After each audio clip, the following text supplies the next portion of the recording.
Ik ga zijn, we gaan er nou voor en dan voluit, net maar de handrem erop, want dan jou in feite het signaal, wij hadden er onvoldoende vertrouwen in dat dit wat wordt. En dan kun je beter maar eerlijk wezen en zeggen, het houdt je erop. Het CDA zette de boel 2 weken verlien nog op scherp terug te zeggen dat ze net jeder als takomier.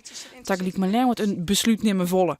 En dus dan ik pas besluiten over het yield, 4,2 miljoen euro voor de tarriedings. Maar het CDA komt nou met een compromis.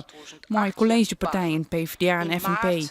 Nou 8 ton voor de verdere tarriedings en in maart dan de rest. En dus zou het deputaire Joert. Dit is helder en ik denk dat we hier het signaal mooi naar jou. Wij hadden vertrouwen in dat er een heel goed projectplan komt.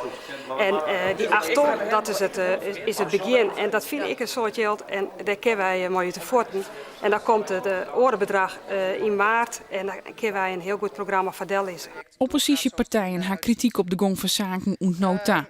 VVD en PVV binnen scherp. Ze vinden dat er te min iepmiet van zaken jong is. De plan bin te vaag.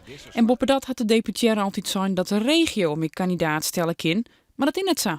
Dus dan denk ik van, en u bent dat blijven verkondigen dat dat zou kunnen. Tot en met september in ieder geval richting de Staten aan toe. Dat is net zo. Ik heb zijn hoe dat zit, hoe wij als regio, met de haatsteden daarin oparbeiden. Je kan ik het voorbeeld van Brabantsteden nemen. Daar is ik één die onvraag doet, maar daar zit geen Brabantsteden, die ken ik maar hoor, die ze de ambitie aan. Zouden wij dat ik maar jouwen. Dus dat is een accentverschil. De deputaire joegt daar dat grondzaken beter kennen. In maart luidt er een concreet plan en dan besluiten de steden over de rest van het yield.